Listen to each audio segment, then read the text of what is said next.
오늘 우리가 함께 살펴볼 하나님의 말씀은 민수기 26장 63절부터 65절과 27장 15절에서 23절의 말씀입니다.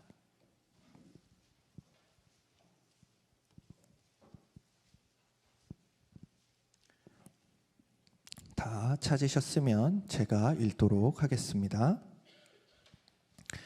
이는 모세와 제사장 엘르아살이 계수한 자라. 그들이 여리고 맞은편 요단가 모압 평지에서 이스라엘 자손을 계수한 중에는 모세와 제사장 아론이 시내 광야에서 계수한 이스라엘 자손은 한 사람도 들지 못하였으니 이는 여호와께서 그들에게 대하여 말씀하시기를 그들이 반드시 광야에서 죽으리라 하셨음이라.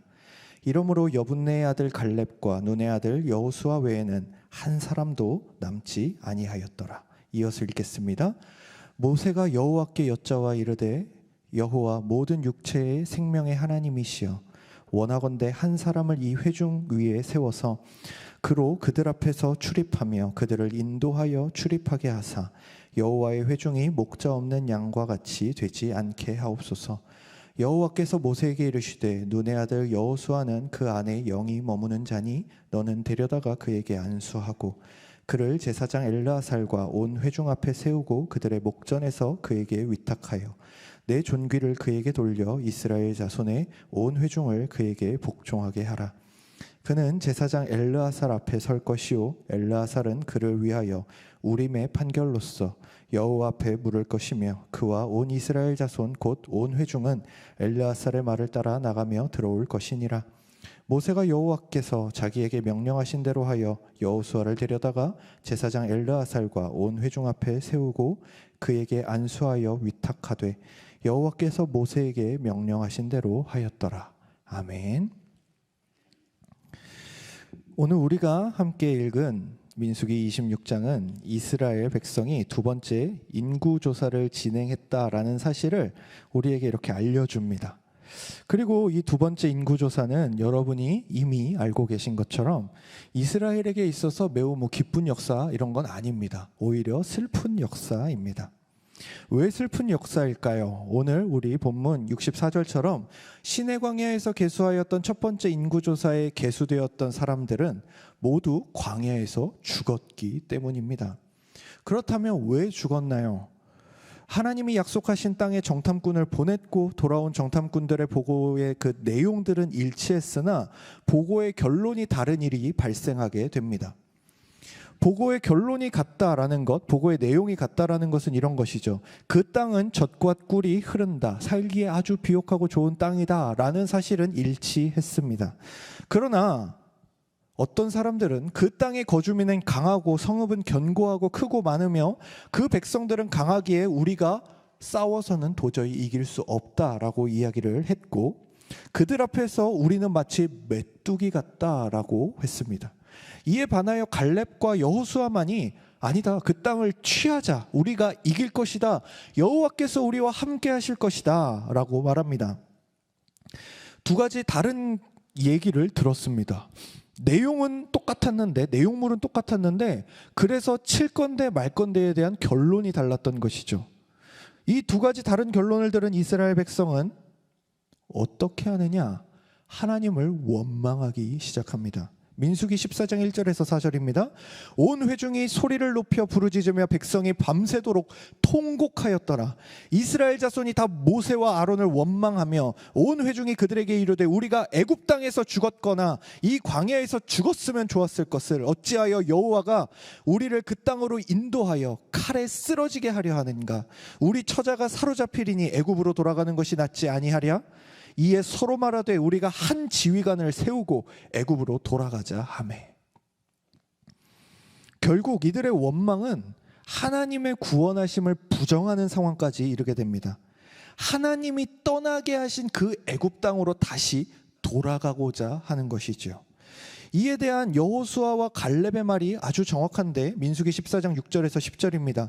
그 땅을 정탐한 자 중 눈의 아들 여호수아와 여분네의 아들 갈렙이 자기들의 옷을 찢고 이스라엘 자손의 온 회중에게 말하여 이르되 우리가 두루 다니며 정탐한 땅은 심히 아름다운 땅이라 여호와께서 우리를 기뻐하시면 우리를 그 땅으로 인도하여 들이시고 그 땅을 우리에게 주시리라. 이는 과연 젖과 꿀이 흐르는 땅이라. 다만 여호와를 거역하지는 말라.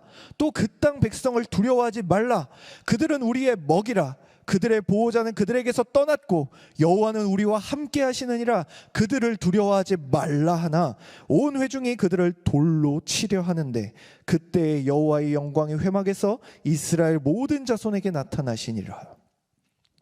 이 부분을 읽으면 우리는 한 가지 중요한 사실을 깨닫게 됩니다. 현재 이스라엘 백성의 모습 그리고 그들의 마음에 대해서 깨닫게 되는데 너무 놀랍습니다. 이 백성들이 가나안 백성들은 두려워하면서 정작 하나님과 하나님이 세우신 자들은 전혀 두려워하지 않는 모습을 보이고 있다라는 것입니다. 놀랍지 않습니까? 하나님의 인도에 따라서 하나님께서 구원하신 그 민족이 하나님과 함께 여기까지 와놓고서는 이방 백성과 사람들은 두려워하는데 하나님과 하나님이 세우신 사람들에 대해서는 아무런 두려움이 없더라라는 것입니다. 이것이 무엇입니까? 타락입니다. 영적인 부패입니다. 방금 읽은 말씀처럼 그들은 하나님이 세우신 리더십을 거부하고 자신들을 애굽, 즉 하나님의 통치가 없는 곳으로 인도할 지도자를 세우려 합니다. 하나님 편에 선 자들을 어떻게 하려 하죠? 돌로 치려 합니다. 이때 하나님이 나타나셔서 하나님을 멸시하는 백성을 모두 죽이려 하실 때에 모세가 하나님께 이스라엘 백성을 살려달라고 간구하는 것을 여러분은 모두 잘 아실 것입니다. 하나님은 그들을 살려주겠다고 약속하시지만 그들이 하나님이 약속하신 그 땅에 하나님이 들어가게 해주시겠다고 했던 그 땅에는 결단코 들어갈 수 없을 것이다 라고 말씀을 합니다. 그리고 오늘 본문의 배경이 되는 말씀이 민수기 14장 29절에서 33절입니다. 너희 시체가 이 광야에 엎드려질 것이다. 너희 중에서 20세 이상으로 계수된 자 곧 나를 원망한 자 전부가 여분네의 아들 갈렙과 눈의 아들 여호수아 외에는 내가 맹세하여 너희에게 살게 하리라.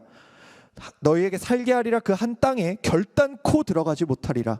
너희가 사로잡히겠다고 말하던 너희의 유아들은 내가 인도하여 드리리니 그들은 너희가 싫어하던 땅을 보려니와 너희의 시체는 이 광야에 엎드려질 것이요 너희의 자녀들은 너희 반역한 죄를 지고 너희의 시체가 광야에서 소멸되기까지 40년을 광야에서 방황하는 자가 되리라. 이 약속이 주어지고 난 이후에 시간이 흘러서 우리는 오늘 읽은 민수기 26장과 27장의 본문을 맞이하게 되는 겁니다.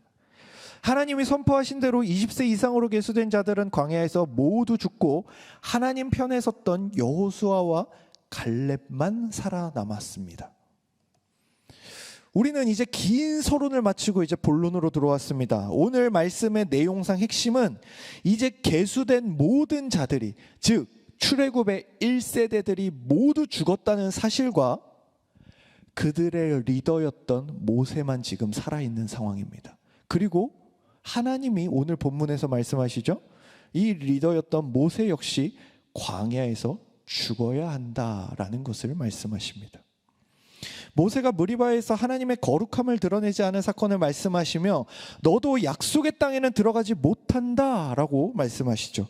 다만 하나님께서 긍휼과 자비를 베푸셔서 모세에게는 그 땅을 바라볼 수 있는 기회만은 제공해 주십니다.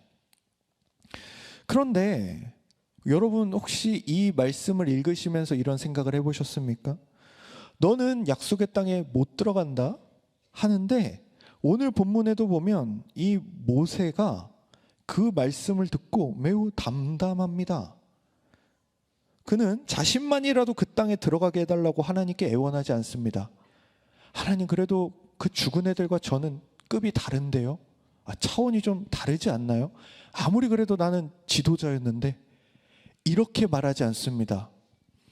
오히려 오늘 본문을 보면 하나님이 너도 조상에게 돌아갈 것이다, 즉 곧 죽을 것이다 라고 말씀하실 때 모세의 반응이 놀랍습니다. 모세의 반응이 어떻습니까? 오늘 본문 15절에서 17절을 제가 현대인의 성경으로 읽어드리겠습니다. 그때 모세가 여호와께 말하였다. 모든 생명의 근원이신 여호와 하나님, 이 백성을 인도하고 전쟁에서 이들을 지휘할 새 지도자를 세워서 이 백성이 목자 없는 양과 같이 되지 않게 하소서. 어떻습니까? 자신은 그 땅에 들어가지도 못하고 이제 곧 죽을 상황 속에서 모세가 유일하게 걱정하고 염려하는 것은 하나님의 백성 가운데 그럼 지도자가 필요하다라는 사실입니다. 하나님이 지금까지 저를 지도자로 세워주셔서 제가 지금까지 하나님의 인도하심을 따라 이 백성을 인도하였는데 이제 내가 죽고 났을 때에 이들을 인도할 사람이 없어서는 아니 되겠습니다. 이들을 인도할 새 지도자를 세워주십시오. 이것이 모세의 대답이었습니다. 자신의 다음을 위하여 하나님께 아뢰죠. 자신이 아니면 안 된다고 외치는 것이 아니라 자신의 역할이 왜 여기까지냐고 좌절하거나 낙심하는 것이 아니라 하나님, 그러면 빨리 새 지도자를 세워주셔야겠네요 라고 말합니다. 저는 올해 우리 교회가 진정으로 다음 세대를 위한 디딤돌을 놓는 교회가 되기 원한다면 바로 모세와 같은 마음을 품어야 한다라고 생각합니다. 첫째, 다음 계획에 나는 없는 겁니다. 이것이 얼마나 어려운 일인지 저도 잘 압니다.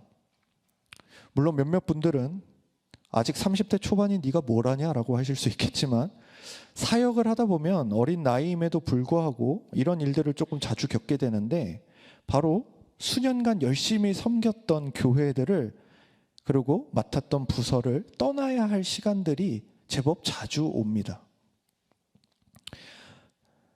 첫 사역을 할 때 이것이 참 힘들었습니다. 하나님의 은혜로 맡았던 부서가 부흥도 하고 또 그 부서의 친구들과 많이 친해지기도 했는데 이제 이곳을 떠나야 한다라는 게 참 힘들었고 무언가 이 안에 있는 걸 보면서 모든 것이 내 열심이고 내 노력이고 그로 인한 결과와 열매들이라고 생각했기에 어린 마음에 그리고 교만한 마음에 이 교회가 그래도 나를 조금은 오랫동안 기억해 줬으면 좋겠다.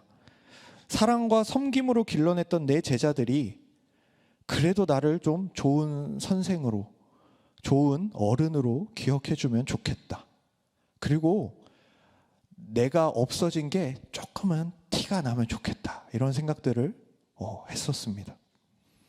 그런데 정말로 제가 떠나고 난 이후에 맡았던 부서가 흔들리거나 그 교회와 부서를 떠나는 친구들이 많다는 얘기를 듣게 되자 문득 두려운 마음이 들었습니다. 내가 그 교회에서 무엇을 한 거지? 라는 생각이 들었습니다.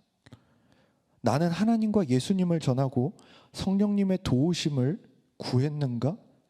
이러한 하나님을 가르쳤는가? 아니면 나와의 친분만을 쌓았는가?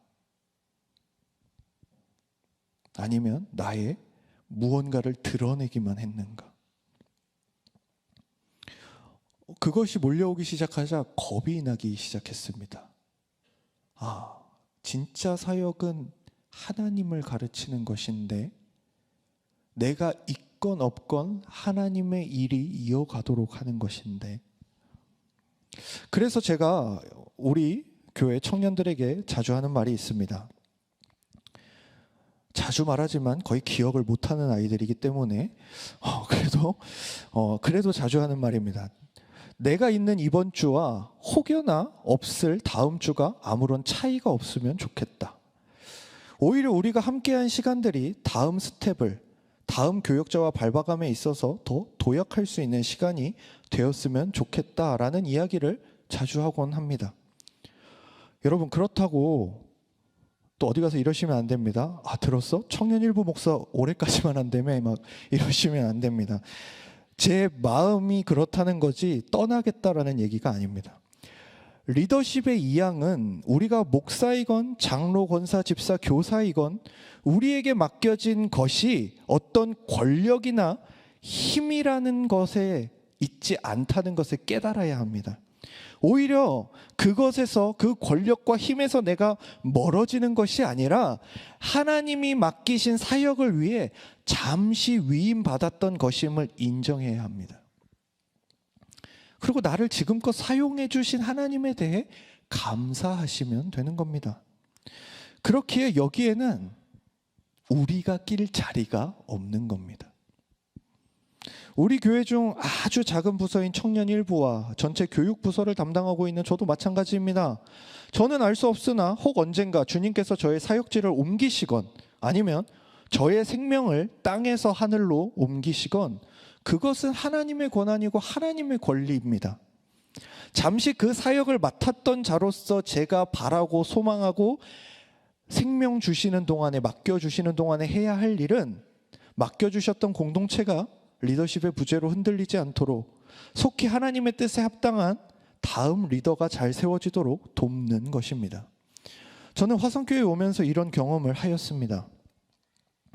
저보다 먼저 청년 일부를 거쳐가셨던 목사님들이 남아 계셨다라는 것은 저에겐 정말 축복이었습니다. 얼마나 많이 도와주셨는지 모릅니다. 청년 사역에 더 집중할 수 있도록 본인들이 하셔야 할 일이 아닌 제가 해야 할 일을 대신해 주시기도 하셨고, 새벽 예배를 대신해 주시기도 하고, 방송을 대신해 주시기도 하고, 그런 것들을 아무런 드러냄 없이 그저 다음 사역자인 저를 돕는 마음으로 해주셨던 경험이 제게 있습니다. 그렇게 해주신다고 해서 누가 알아주지 않습니다. 그러나 그분들이 진정 주께서 사랑하시는 화성교회와 맡으셨던 청년 일부를 사랑하셨기에 가능한 섬김이었을 겁니다. 여러분은 어떻습니까? 만약에 여러분이 맡은 어떤 일들과 사역 가운데 내가 드러나는 것이 좋다면, 내가 인정받아야, 내가 그래도 무언가 직함을 받아야 무언가를 할 마음이 생긴다면, 아니 이미 얻은 그것들을 포기하기 힘들다면 오늘 말씀 가운데 있는 모세를 보시기 바랍니다. 우리는 세상에서 또 수많은 권력자들의 모습을 통해 끝까지 자신이 누렸던 권력을 놓지 못해 추해지는 사람들을 봅니다. 그 권력이 크면 클수록 더 놓기 힘들 텐입니다. 그런데 모세는 온 이스라엘을 다스리고 인도하던 자였음에도 불구하고 망설임이 없습니다. 왜냐하면 그 자리는 자신의 자리가 아닌 하나님이 잠시 맡기고 위임하신 자리임을 알았기 때문입니다. 오히려 그의 걱정은 하나님의 백성이 목자 없는 양처럼 유리하고 방황할 것을 걱정합니다. 그렇다면 내가 없다라는 것은 무엇일까요? 나를 드러내지 않는 것? 더 쉽게 말씀드리자면 내가 말이야 다음 세대를 위해서 이런 디딤돌을 놓았어. 야, 저게 내가 놓은 디딤돌이야. 이러지 마십시오. 기성세대 여러분 자체가 디딤돌이 되어주셔야 합니다. 둘째, 변화를 인식해야 합니다. 간단히 살펴보겠습니다. 출애굽 1세대는 출애굽을 경험한 세대입니다. 그리고 우리가 살피는 오늘 본문에서 드러나는 세대는 출애굽 2세대입니다. 출애굽 2세대는 광야에서 태어난 자들이 대부분이었고 가나안을 정복하는 정복전쟁을 수행했던 세대입니다. 두 세대는 믿는 하나님은 동일합니다. 모두 하나님을 믿음으로 구원을 받습니다. 그러나 서로 전혀 다른 시대와 전혀 다른 삶을 살아갑니다. 1세대에게 생생한 홍해 사건은 2세대에게 생생하기 어렵습니다. 그들에게 생생한 것은 오히려 무엇입니까? 요단강의 물이 마르는 사건이었습니다. 여리고를 무너뜨리는 사건이었습니다. 그것이 2세대한테는 생생한 사건입니다. 즉 부모 세대와 함께 하셨던 그 하나님이 여전히 우리와 함께 하신다는 것은 동일하지만 출애굽 2세대가 1세대처럼 다시금 광야를 떠돌고 가서 홍해를 가를 필요는 없는 것입니다. 왜? 그것은 출애굽 1세대들에게 주어졌던 삶과 사명이었고 출애굽 2세대들에게 주어진 삶과 사명은 전혀 다릅니다. 근데 가장 답답한 것이 뭔지 아십니까? 자꾸만 내가 경험했던 그 홍해 앞으로 이 세대들을 끌고가 앉힙니다. 이게 홍해야. 이게 갈라졌었어. 이 세대한테는 감흥이 없습니다. 과거의 일을 보면 안 됩니다. 무엇을 봐야 됩니까? 지금 역사하셔서 요단강 물을 마르게 하시는 그 하나님을 경험해야 되고, 하나님의 명령에 순종했더니 여리고성이 무너져 내리는 그 모습을 보며 하나님 앞에 감격해야 하는 것입니다. 여러분들이 느꼈던 감동의 자리로 아이들을 끌고 가지 마시고, 아이들의 삶 가운데 하나님의 놀라운 은혜와 역사가 일어날 수 있도록 여러분들이 기도하시고 지지해 주셔야 합니다.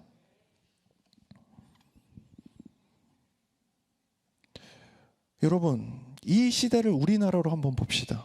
냉정하게 말해서 이제 부흥의 시기는 끝났습니다. 교회마다 주일학교 학생이 미어 터지고 신학교와 신학대학원이 6대1, 5대1의 경쟁률을 보이던 시대는 지나갔습니다.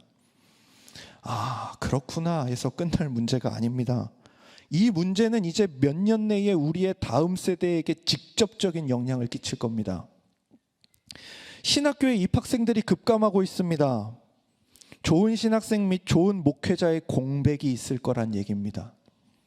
그러면 좋은 신앙의 리더가 각 교회마다 부재하게 될 것입니다. 그럼 왜 이런 일이 일어났을까요? 우리는 가끔씩 이런 문제를 너무 신학적이고 거룩하게 풀려고 하는 문제가 있습니다. 그러나 사실 이유는 너무 간단합니다. 여기 계신 여러분이 여러분들의 자녀를 신학교에 안 보내시려는 그 이유, 내 자녀만큼은 신학을 안 했으면 좋겠는 그 이유들 때문에 이제 한국교회 신학교들은 문을 닫을 겁니다. 나의 인식이 변하지 않는데 남들의 인식이 변하길 바라지 마십시오. 내가 바뀌지 않는데 남들이 바라는 건 웃기는 일이죠. 하나님은 항상 우리에게 말씀하시죠. 네가 바뀌어라. 네가 나를 따라라라고 하시지, 야, 쟤한테 나 좀 따라오라고 명령해 볼래? 이러지 않으십니다.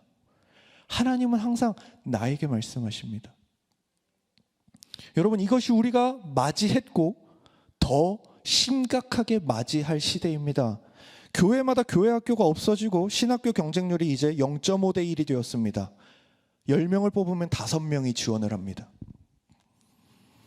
다시 옛날로 돌이킬 수 없음을 인정하고 인식해야 합니다. 오늘 언급되지는 않지만 이제 시간이 지나고 나면 출애굽 2세대가 지나고 출애굽 3세대, 우리가 편하게 말하는 가나안 1세대가 이후에 등장합니다. 가나안에서 태어나는 그들은 더 큰 변화를 맞이합니다. 어떤 변화를 맞이하죠? 1세대와 2세대는 그래도 무엇을 맛봤습니까? 만나와 메추라기를 맛봤습니다. 하나님의 구름기둥과 불기둥으로 인도하심을 보았습니다. 그런데 이제 이 가나안 1세대, 출애굽 3세대들은 무엇을 해야 됩니까? 만나는 그치입니다. 농사를 지어야 합니다. 구름기둥과 불기둥의 인도는 끝났습니다. 무엇을 해야 됩니까? 집을 짓고 정착을 해야 합니다. 많은 것이 바뀝니다. 이 변화를 인식해야 됩니다. 그런데 무엇이 안 변합니까? 믿는 하나님이 동일합니다. 이미 다른 세상과 환경을 살아가는 이들에게 홍해와 광야는 좋은 옛날 이야기가 될 수는 있고 하나님의 전능하심에 대해서 말을 할 수는 있겠으나, 이제 이들에게 그 바뀐 환경 가운데 하나님을 믿고 의지하고 사랑하는 그 방법들이 필요하다라는 사실을 인정해야 합니다. 즉, 적응할 것인가, 과거만 추억할 것인가의 문제가 남아 있습니다. 이것을 조금 더 직설적으로 말하자면, 과거의 하나님만 가르칠 것인가, 부모의 하나님만 가르칠 것인가, 아니면 현재의 역사하시며 현재 우리의 자녀들과 함께 하신 하나님을 경험하게 할 것인가는 우리가 끊임없이 고민해야 될 문제입니다.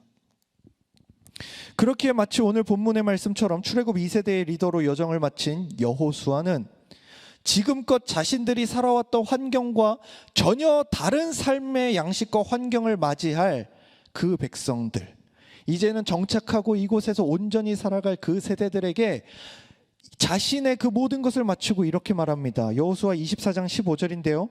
만일 여호와를 섬기는 것이 너희에게 좋지 않게 보이거든 너희 조상들이 강 저쪽에서 섬기던 신들이든지 또는 너희가 거주하는 땅에 있는 아모리 족속의 신들이든지 너희가 섬길 자를 오늘 택하라. 오직 나와 내 집은 여호와를 섬기겠노라 하니.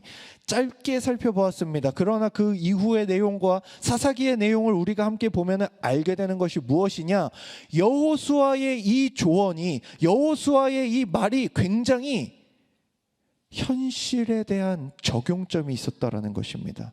즉 그 땅에서 겪게 될 실제적인 문제를 바라보며 조언하더라는 것입니다. 그들이 마주할 현실 속에서 일어날 문제들을 예측합니다. 어떤 것이요? 너희가 거주하는 땅에 있는 아모리 족속의 신들이든지, 지금까지의 여정에는 없었던 신입니다. 없었던 우상입니다. 그러나 이제 이들이 정착하게 되는 순간 매일같이 마주할 우상들입니다. 그 우상에 대해 경고합니다. 무슨 뜻입니까? 이제 이 세대에게 현실적으로 필요한 것에 대해 문제 제기를 하더라는 것입니다.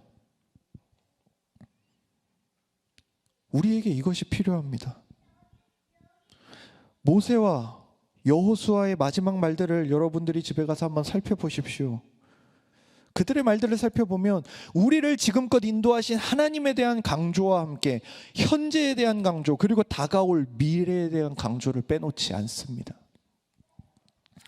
그들의 하나님은 과거에 머물고 끝나는 하나님이 아니셨습니다. 어떻게 해요? 이제 자신을 사용하셨던 그 하나님께서, 자신은 이제 죽어 하나님께 가지만 이제 나의 자녀 세대들을 통하여 역사하실 하나님을 기대하는 그 마음이 있었던 것입니다. 나에게 동일하게 일하셨던 것처럼 자녀에게 일하실 것이다, 이런 것을 얘기한 것이 아닙니다. 상황은 바뀌겠지만, 환경도 바뀌겠지만 여전히 이들과 함께 하실, 그리고 여전히 이들을 사랑하고 보호하실, 그리고 이들만의 홍해, 이들만의 광야 생활, 이들만의 여리고를 경험하게 하실 그 하나님을 의지했던 것입니다. 여러분, 우리 교회는 이전과 전혀 다른 수많은 변화와 혼란을 맞이할 다음 세대를 위하여 무엇을 강조하겠습니까? 말씀을 맺겠습니다. 정신을 차릴 수 없을 만큼 세상이 바뀌어 갑니다. 이 세상 가운데 과거에 일하셨던 하나님이 아니라 그 하나님이 여전히 오늘도 우리와 함께 하시며 동일하시고 더 놀라운 기적들을 우리 삶에 베푸실 하나님이라는 사실이 전혀 다른 시대를 살아갈 우리 아이들에게 흘러가야 합니다. 과거를 묵상하게 하지 말고 현실을 살아가는 신앙의 교육이 필요합니다. 우리의 경험을 주입하는 것이 아니라 다음 세대의 현실 가운데 하나님의 일하심을 밝혀줄 수 있어야 합니다. 즉, 우리가 다음 세대를 위한 디딤돌이 되어야 합니다. 공간, 장소, 만남, 대화, 교제, 어떠한 시간, 어떠한 계획, 이 모든 것이 총체적으로 바뀌어야 합니다. 제가 학교에서 기독교 교육학을 듣고 있는데 거기서 나왔던 말입니다. 실제적으로 필요한 것이 무엇이라 생각하는가? 그때 한 전도사님이 이런 말씀을 하셨습니다. 교회의 모든 것이 어른들에게 맞춰져 있다. 아이들을 위한 고려가 전혀 되어 있지 않다.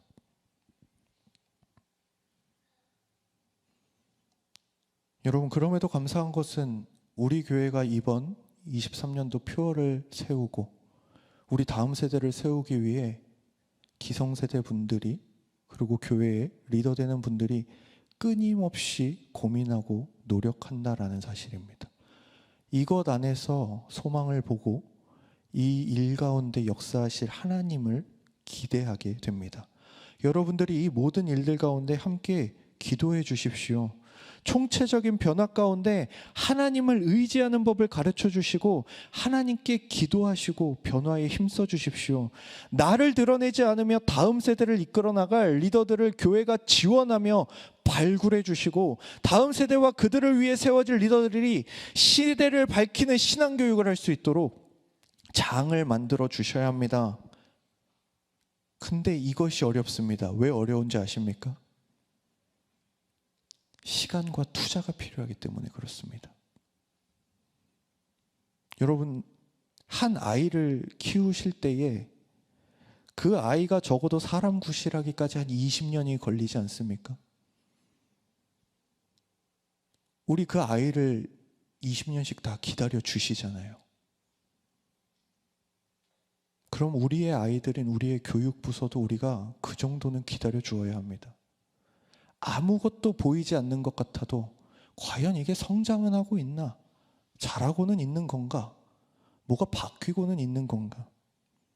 고민할 시간을 주셔야 되고 연구할 시간을 주셔야 되고 이 모든 것들을 할 수 있도록 든든한 버팀목과 든든한 배경이 되어 주셔야 합니다. 든든한 지원자가 되어 주셔야 합니다. 여러분, 우리가 예수 그리스도를 믿을 때에 주님의 그 부르심을 언젠가는 받습니다.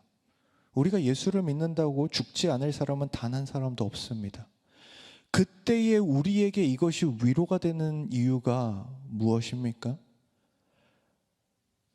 내가 살아남아서 끝까지 자녀에게 더 위로해주고 더 자녀의 도움이 되어주고 싶으나 영원히 살 수 없다는 것을 우리는 너무 잘 압니다. 그렇게 우리에게 위로가 되는 것은 나는 유한하여 나는 죽을 수밖에 없어서 죽으나 하나님이 이제 그 아이와 여전히 함께 하실 것이다 라는 그 믿음이 우리에게 위로가 되지 않습니까? 여러분, 우리의 다음 세대를 향하여 그러한 믿음을 보여주십시오. 하나님이 인도하실 것입니다. 부모 세대와 함께 하신 그 하나님께서 우리의 자녀들과도 함께 하실 것을 믿고 격려하고 함께 기도해 주십시오. 변화하는 시대 가운데 바른 대안을 제시하는 우리 화성교회가 될 수 있기를 소망합니다.